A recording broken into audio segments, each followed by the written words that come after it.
Halo viewer Kopi Pahit, komentar peristiwa paling hits di Indopostco Channel. Kita bertemu lagi dengan saya Juni Armanto sebagai pimpinan redaksi dan Bang Aldo, Ya, halo viewer.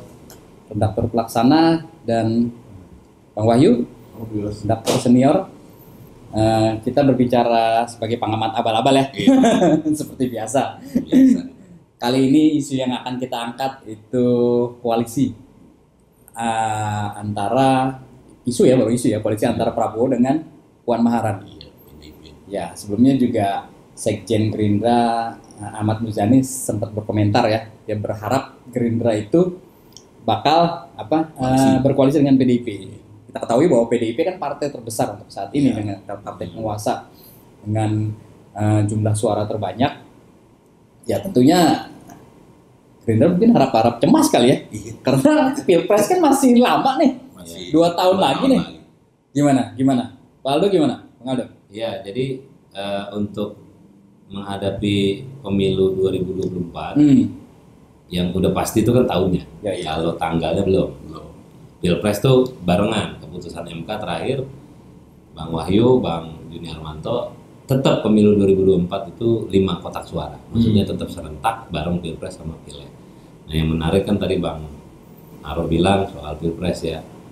Jadi syarat untuk nyalonin jadi presiden atau wapres besok ke depan, capres-cawapres itu memang berdasarkan hasil pemilu sebelumnya. Berarti pemilu tahun 2019. Yang kita tahu PDIP itu unggul sendirian 20% lebih, dan itu secara syarat cuman dia satu-satunya partai politik yang bisa mencalonkan diri Secara tunggal, nggak ngajak yang nggak lain. perlu koalisi lah. Nggak perlu koalisi.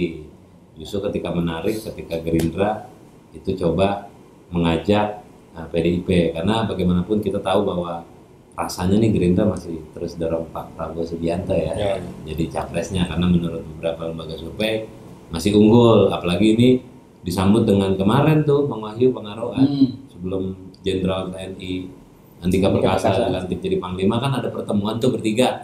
Saya nggak tahu tuh sengaja apa enggak ya, di ruang tunggu ya, Bu Mega, Bu Puan, Pak Prabowo bertiga, langsung lah isu-isu menggelinding. Ya intinya memang belum direspon sama PDIP, karena PDIP tuh sendiri aja cukup.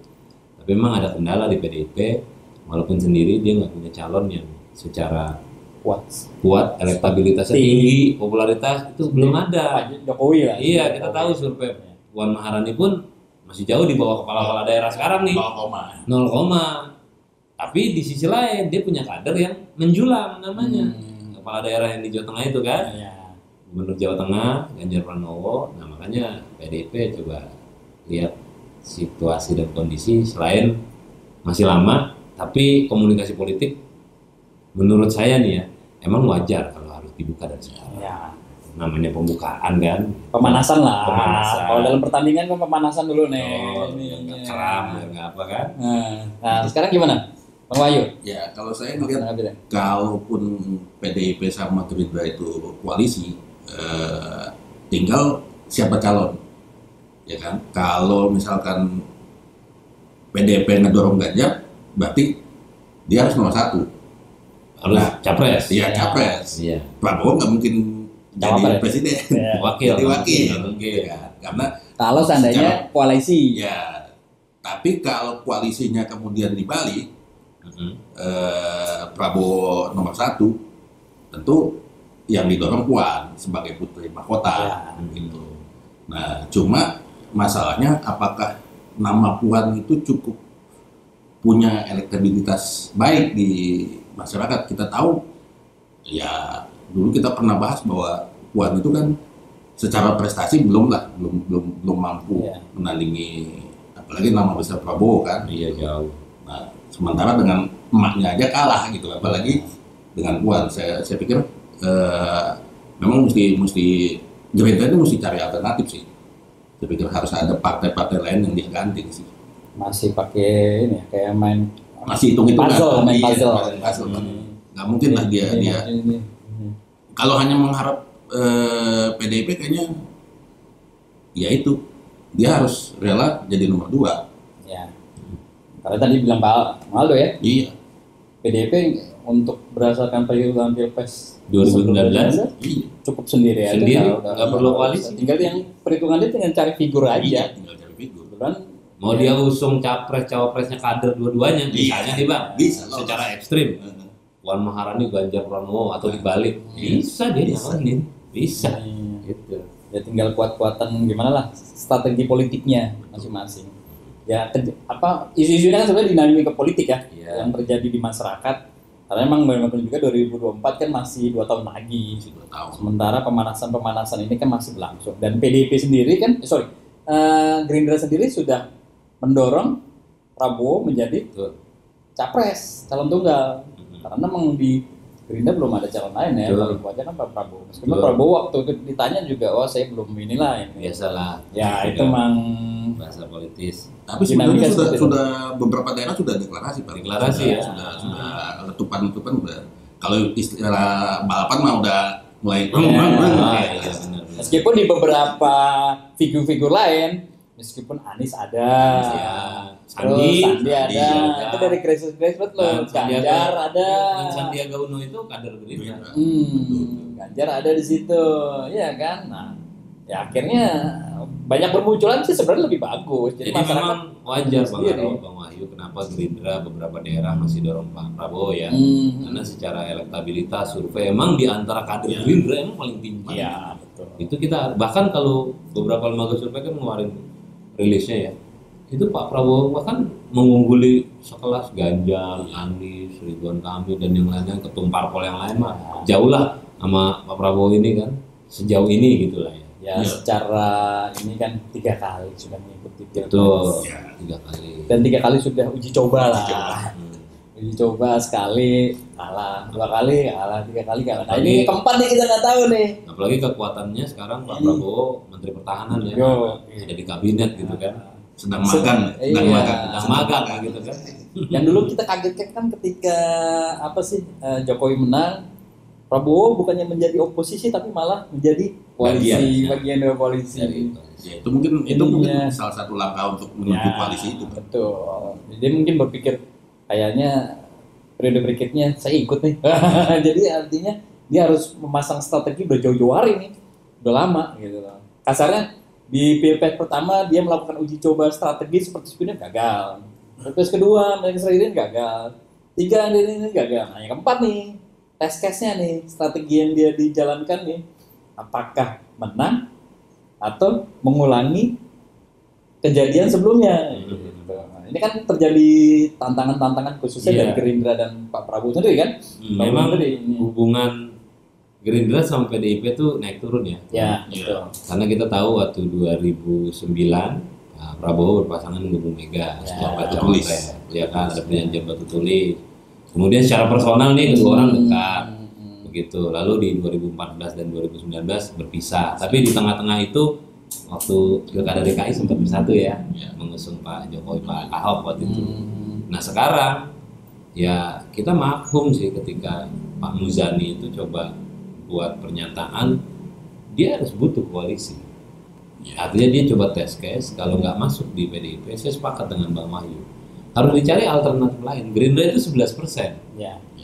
Untuk menuju 20% syarat Berdasarkan pencalonan. Pilpres kemarin. Berdasarkan kemarin, berarti kan 19. butuh sekitar 9. 9 dan itu 9%. ada di partai-partai yang tengah tuh. Seumpama PDIP nggak mau diajak. Tapi saya juga yakin rasanya di kita itu belum berani ketika ada partai politik yang udah memenuhi syarat mencalonkan diri, terus sendirian kayaknya belum berani. Iya. Nggak mau dijadiin musuh bersama dia. Iya. Gitu. Maksudnya ini tantangan buat PDIP kan. Tapi, Tapi enggak. tapi PDIP pernah ngerasain itu kan? Iya. Dikerjain waktu. Iya, pernah terjadi kan makanya agak khawatir juga sih. Tapi emang sejauh ini lontaran dari Pak Muzani belum direspon Ya, belum direspon. sama PDIP ya. Di internal PDIP itu mungkin akan mempelajari dinamika Betul. politik yang terjadi kan, Hmm. seperti apa. Termasuk juga terhadap kader yang saat ini ya banyak lah menjadi perhitungan juga Ganjar Pranowo Ganjar. kan. Kalau saya lihat analisa saya pribadi itu PDIP membiarkan Ganjar itu bergerak sendiri tanpa bantuan PDIP. Karena PDIP mau melihat Pak Ganjar tanpa PDIP seperti apa elektabilitasnya. Betul. Dilepas. Betul. populer nggak? Ketika Disukai nggak gitu ya. Ganjar populer, barulah PDIP akan bermain. Iya. Seperti hanya Jokowi kan seperti itu. Iya betul. Banyak didukung, baru PDIP bermain. Masih 2 tahun sih. Makanya dinamika misalnya Golkar, Pak Erlangga akan mengambil Ganjar. Gitu. Kalau Ganjar tidak diusung oleh PDIP, gitu. Itu sebenarnya dinamika. Cuman feeling saya PDIP membiarkan Ganjar dulu, dia populis elektabilitasnya. Nanti begitu mendekati barulah PDIP bermain. Nah, berbicara tadi emang PDIP tanpa berdasarkan Pilpres 2019 tidak perlu koalisi, dan ketika nanti isu yang dilontarkan Prabowo Puan dan Puan menjadi wakil, wah itu kayaknya agak sulit juga. Karena kan dengan suara banyak itu kan tidak mau jadi leher lah, pastinya mau jadi kepala gitu loh ininya. Dan satu sisi juga ada dari pengamat politik, masyarakat Indonesia ini kan religius. Ketika Prabowo dengan Puan berpasangan, ketika ya isunya, itu agak berat juga, belum tentu Prabowo menang. Karena pimpinan tipikal atau karakteristik pemilih Indonesia itu yang religius, itu harus pimpinan yang religius juga. Ya kayak saat ini Jokowi dengan Ma'ruf Amin. Ada perpaduan nasionalis religius. Gitu. Karena kalau Puan sama Prabowo dua-duanya nasionalis. Gitu. Itu aja. Ataupun nanti akan ada janji misalnya nanti di menteri-menterinya yang untuk kelompok-kelompok religius. Tapi itu ya dinamika aja, agak sulit tapi ininya. Seperti itu aja sih sebenarnya yang dinamika yang terbangun kan. Ya kita lihat menunggu statementnya dari PDIP lah seperti apa ininya. Kalau masih jauh sih Bang. Masih jauh. Kalau kita lihat 2 tahun itu kan perubahan politik kan bisa sangat drastis. Sangat drastis. Kalau kita melihat Jokowi Ahok ketika itu kan secara elektabilitas pun jauh Bang. Jauh. Tapi dengan 6 bulan mereka bisa kejar. Nah, ini juga pasti Ganjar dan Prabowo dan yang lain-lain pun akan coba maju elektabilitas mereka gitu. Saya pikir PDI akan riskan kalau langsung terima pinangan dari Gerindra, Bang. Ya, intinya mesin politik PDIP itu nggak bakal diam aja, pasti bergerak. Ya kita tahu lah berapa banyak tuh baliho-baliho Mbak Puan kan di seluruh Indonesia. Kepak sayap. Kepak sayap ininya. Macam-macam ini dengan jargon-jargon. Itu artinya apa? Ya ingin membangkitkan meningkatkan elektabilitas Puan di seluruh Indonesia. Karena tidak hanya di Jakarta nih, di berbagai daerah kan banyak sekali kan baliho yang besarnya. Karena kan besar gitu loh ini. Puan Maharani itu kan sekarang ketua DPR. Ya, artinya dia punya panggung lah untuk mengenalkan dirinya. Sebelum ketua DPR dia Menko PMK, kabinet gitu kan. Tapi itu memang dirasa belum cukup juga ya popularitas itu, makanya lagi dikebut terus.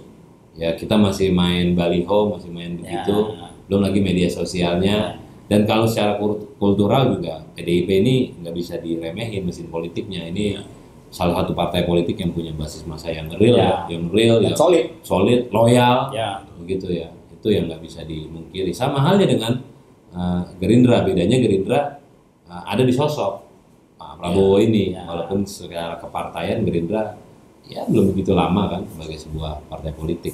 Cuman dia punya, kalau saya justru melihatnya, ini Gerindra tetap mendorong Prabowo itu, ini demi semata-mata menyelamatkan suara Gerindra.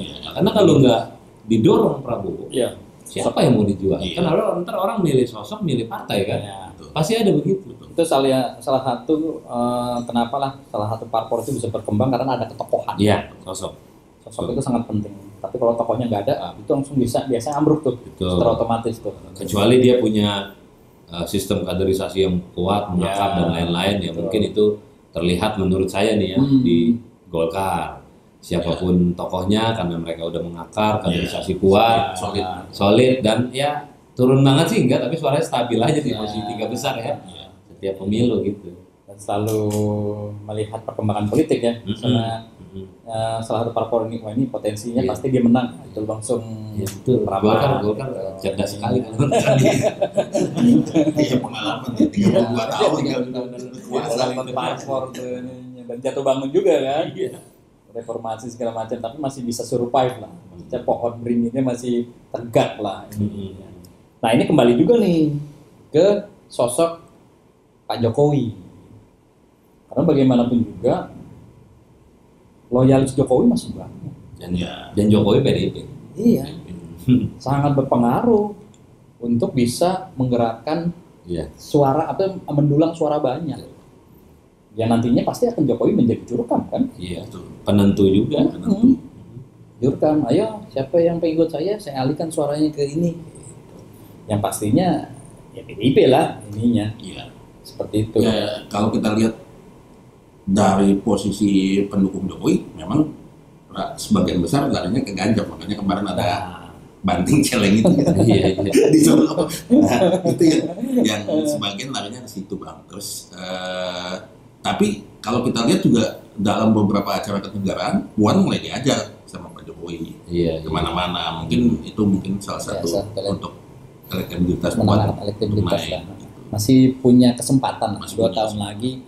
Kan politik itu kan bisa berubah, paling dalam setiap detik itu bisa berubah. Ini cair juga. Ininya. Ya kalau Pak Jokowi sih pasti lah Bang, yang namanya dia petahana sekarang presiden, dia pengen penerusnya itu bisa meneruskan program secara personal. Kedua, kalau bicara kepartaian, rasanya nggak mungkin kalau Pak Jokowi nggak pengen calon penerusnya dari partai yang sama.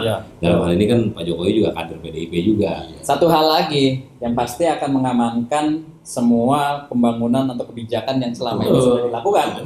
Karena kalau logika nih, ganti presiden, ganti partai, kebijakan kan berubah semua tuh. Proyek ganti juga. Kasar nih, misalnya nih, rencana tentang ibu kota. Pindah ke Kalimantan. Kalau presidennya tidak dari PDIP atau bukan partai penguasa yang saat ini, kebijakan bisa berubah tuh. Bisa ya. Ininya, dinamikanya bisa berubah karena menganggap nggak mau ngekor itu. Nanti disangkain presiden baru tidak inovatif gitu loh. Ininya. Terkadang seperti itu, kayak misalnya kasus dulu, bukan kasus sih, SBY punya program nih bagus waktu zamannya, terus gantilah Jokowi. Ada program akhirnya yang zamannya di SBY tidak berjalan itunya, karena mungkin melihat banyak pertimbangan, wah nggak bagus nih ini. Sama dengan ini nih, Pak Jokowi punya program pindah ibu kota gitu kan.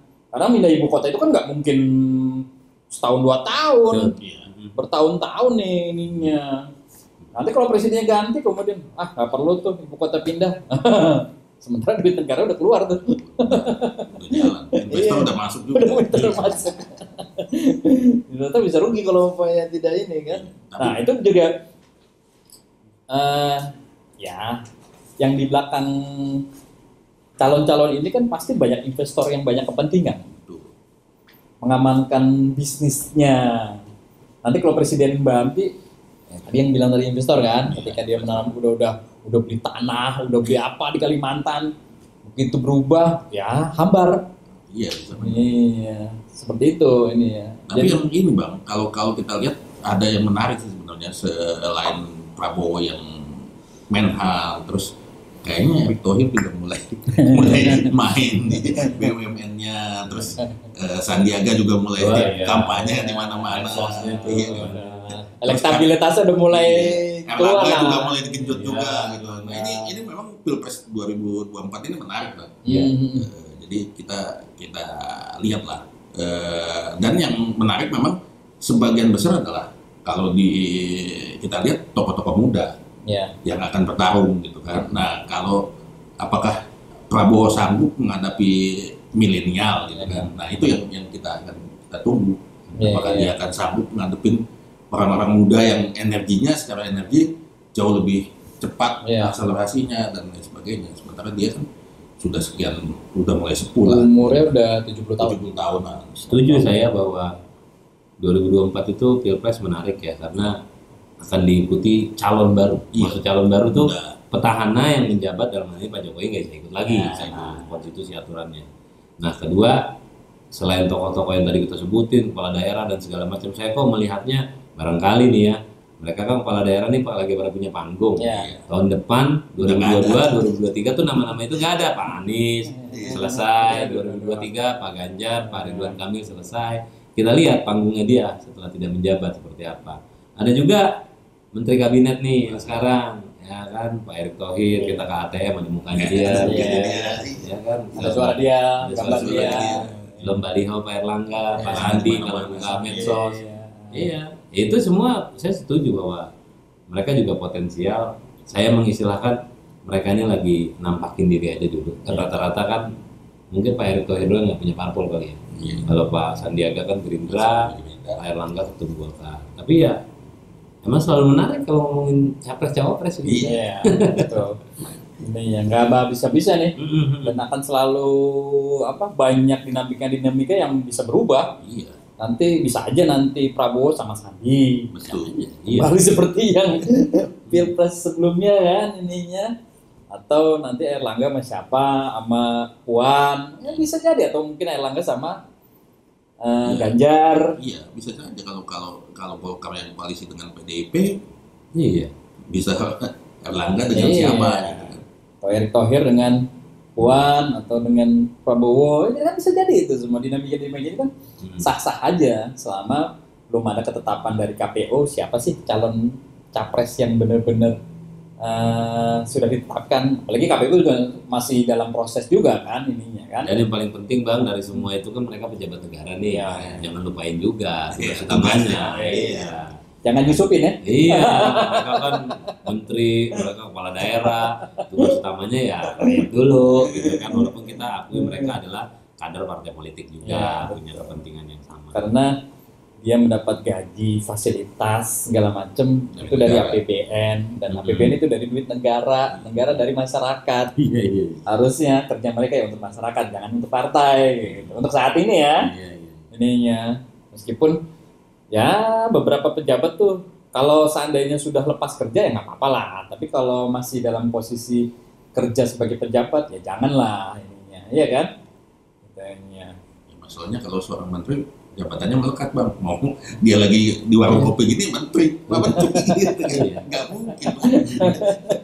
Seorang menteri, nggak bisa ini lagi ini gitu. Ya, Nah, itu yang akan terjadi mungkin ketika dia masih menjabat sebagai pejabat, kemudian turun, katakanlah untuk kepala daerah kan, Pak Anies, yang nanti di 2022 ya. ya. Ayo, Oktober habis.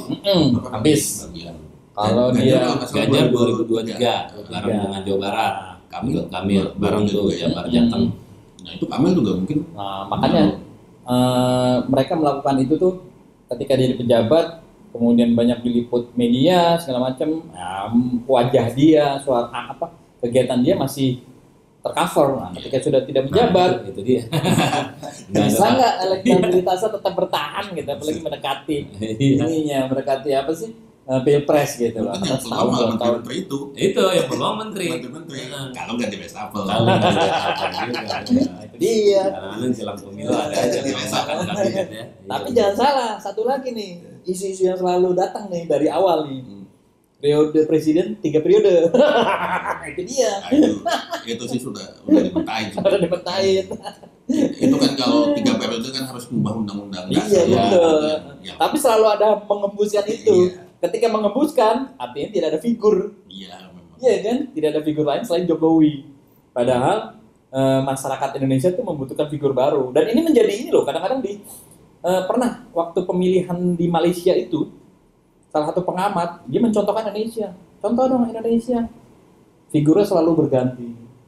Di Malaysia enggak, itu terus. Saya nggak mau nyebutin siapa lah, nanti gitu terus gitu. Inilah demokrasi artinya berjalan di Indonesia, dan sangat baik. Oke, gitu aja. Iya. Bang Aldo, Bang Wahyu. Terima kasih Bang Aro udah diundang. Terima kasih viewer Kopi Pahit, komentar peristiwa paling hit. Salam.